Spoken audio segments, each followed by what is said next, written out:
Jean-Luc Gréau, bonjour. Bonjour Laurent Fabius. Jean-Luc Gréau, vous êtes économiste indépendant, vous êtes l'auteur de La trahison des économistes, un titre difficile pour notre profession.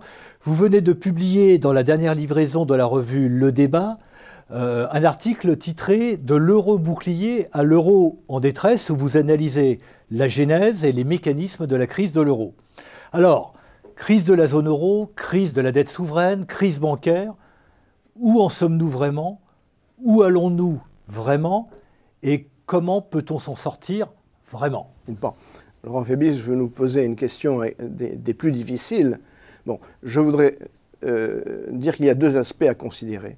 Le premier, que vous connaissez parfaitement, Xerfi, c'est que cette crise des dettes souveraines en Europe, cette crise de l'euro et cette crise de confiance dans l'Europe à laquelle nous assistons aujourd'hui, se situe dans un contexte économique décevant. Je partage largement les analyses que vous faites sur le ralentissement économique que l'on constate des deux côtés de l'Atlantique. Et il faut d'abord donc poser un premier constat très simple.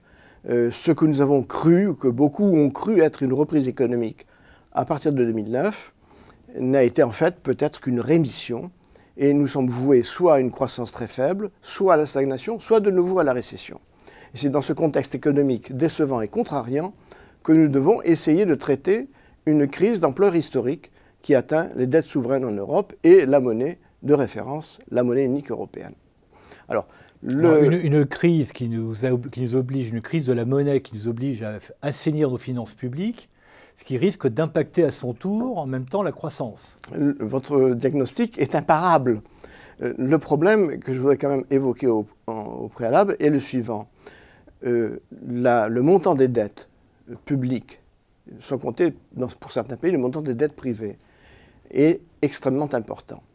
Et je considère de façon très ferme qu'on ne peut pas revenir d'une dette publique qui atteint 150% du PIB, comme en Grèce, qui atteint 115% du PIB, comme en Italie, qui atteint aujourd'hui à peu près 100% du PIB, comme en Irlande, voire 86% du PIB, Alors, prenons le comme cas en extrême. France. Prenons le cas extrême, celui de la Grèce, qui est quasiment une caricature de la situation. Comment sort-on d'une situation pareille? Par la réduction de la dette, ce qu'on appelle la restructuration dans le jargon des économistes et des financiers, c'est-à-dire qu'on accepte que le débiteur, qu'il s'agisse d'une entreprise, d'un particulier, d'un État, ne paie qu'une partie de ce qu'il doit. Or, pour la Grèce, et la chose est assez simple, il faudrait une réduction d'au moins la moitié de ce que ce pays doit. Donc, en restructurant la dette grecque, on atteint les créanciers. C'est l'évidence. Mais qui sont les créanciers? Où sont les créances? Et c'est le nœud du problème depuis l'origine, et j'ai insisté lourdement sur ce point. Les créances sont dans les comptes des grands agents financiers de l'Europe, que sont les banques et les compagnies d'assurance. Bon. Donc, si l'on devait restructurer la dette grecque, l'italienne, l'irlandaise, la portugaise, voire d'autres encore, ces agents économiques subiraient des pertes considérables. Et compte tenu du mécanisme particulier qui fait que tous ces organismes, en particulier les banques, sont obligés de se refinancer en permanence sur les marchés du crédit, dès lors qu'ils afficheraient des pertes importantes, ils n'auraient plus accès au marché du crédit, ils seraient voués à la cessation de paiement. C'est la situation que nous avons connue en 2008. Parmi les acteurs financiers touchés, les banques françaises. Banques françaises et banques allemandes sont au premier rang. Les banques anglaises le sont aussi, en particulier par leur exposition sur l'Irlande, qui est toujours oubliée.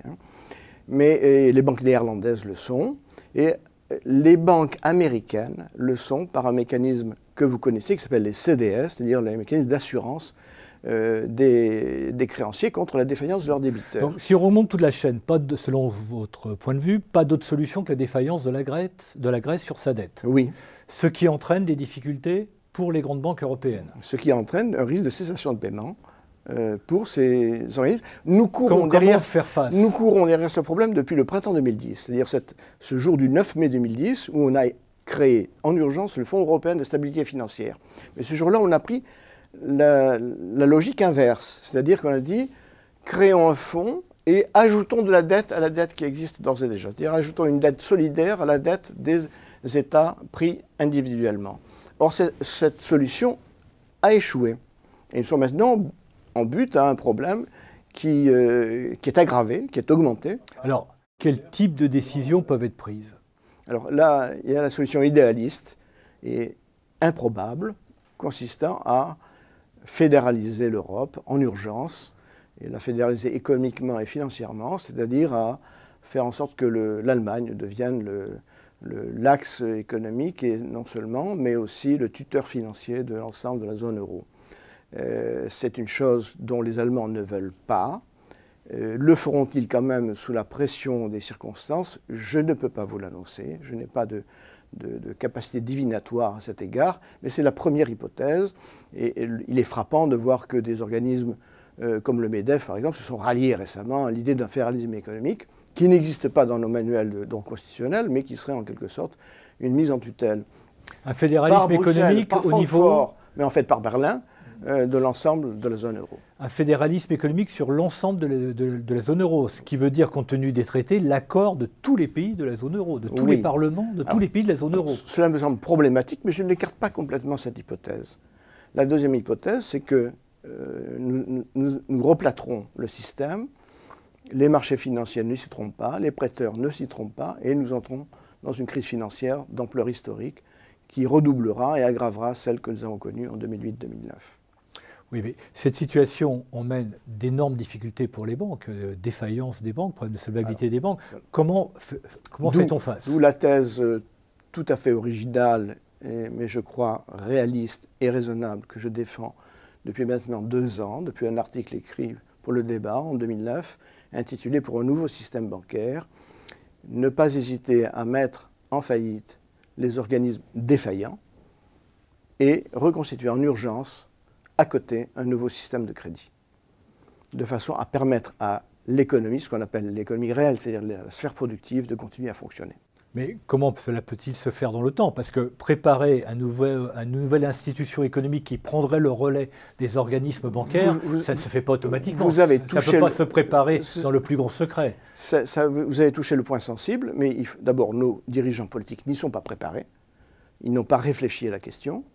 Et deuxièmement, il faudra un délai minimal, ne serait-ce que de quelques semaines, mais il faudra certainement faire en urgence quelque chose de ce genre, à moins qu'on place l'Europe sous tutelle allemande. Mais à court terme, la problématique va être de soutenir les banques et voire de les recapitaliser. Non, les recapitaliser les banques, vous le savez, c'est simplement les subventionner sous une forme forme technique et noble qui consiste à émettre des actions que personne ne souscrira, sauf le contribuable, qui sera contraint de le faire. Donc c'est ce vers quoi certains s'orientent, et d'ailleurs la corporation bancaire agit dans ce sens, quoi qu'elle dise par ailleurs. Mais cela signifierait, et c'est là la contradiction du système... Ce qui pèse à nouveau sur les finances publiques. On surcharge les finances publiques et le contribuable. Et donc on accroît la dette globale. On accroît la dette publique. On accroît l'exposition au marché. Nous sommes entièrement d'accord. Et on accroît le risque de dégradation de ces fameuses notes. Nous pratiquons une fuite en avant. Nous continuons de pratiquer une fuite en avant. Voilà. Ce que nous pratiquons depuis des années. Voilà. Donc, pas d'autre solution. Selon vous, vous avez l'air, Jean-Luc Gréaud, extrêmement catastrophiste. Il faut aller jusqu'au bout de la crise pour aller... Mais je l'espère souriant, parce qu'on n'a jamais voulu admettre la gravité de ce qui a commencé il y a 4 ans. En 2007, nous avons vu apparaître un événement imprévu de beaucoup, mais prévisible, avec les faillites bancaires, les premières faillites de fonds de placement, ensuite la crise du crédit sans précédent de 2008-2009, la crise industrielle, qu'il ne faut pas oublier au moment où nous parlons de ce problème d'euro et de banque. Il ne faut pas oublier que quand même l'Occident a vu sa production industrielle de baisser de 9% en l'espace de 3 ans, tandis que les pays émergents, eux, accroissaient leur production industrielle de 40%. Aujourd'hui, les pays émergents produisent plus de produits manufacturés que nous. C'est un tournant historique. Vous avez tout à fait raison d'attirer l'attention sur ce point, puisque la crise financière, quelque part, masque la désindustrialisation massive de l'Occident et en particulier de la zone euro et plus spécifiquement ce qui nous concerne, la désindustrialisation de la France. Oui. Mais une dernière question pour revenir au problème de la défaillance du système financier. Donc dernière question, est-ce que la Banque centrale européenne, une banque centrale européenne dont la mission sera réformée, ne pourrait pas jouer un rôle majeur pour nous sortir de la situation dans laquelle nous sommes? Je pense que la Banque centrale, c'est comme la plus belle fille du monde, elle ne peut faire que ce qu'elle peut faire. Elle peut aider à traiter le problème de liquidité, c'est-à-dire racheter des obligations ou acheter des obligations à l'émission, obligations grecques, obligations espagnoles, obligations françaises. Elle ne peut pas traiter le problème de la solvabilité. Elle ne peut pas monétiser la majeure partie des dettes publiques qui existent actuellement en Europe. J'ajoute que non seulement le traité de Maastricht et les statuts de la Banque centrale l'interdisent, mais la puissance déterminante en ce moment en Europe, qui est la puissance allemande, n'en veut pas. Donc je ne vois pas de traitement de la question des dettes publiques à l'échelon de la Banque centrale. Bien, Jean-Luc Gréau, je vous remercie. De rien.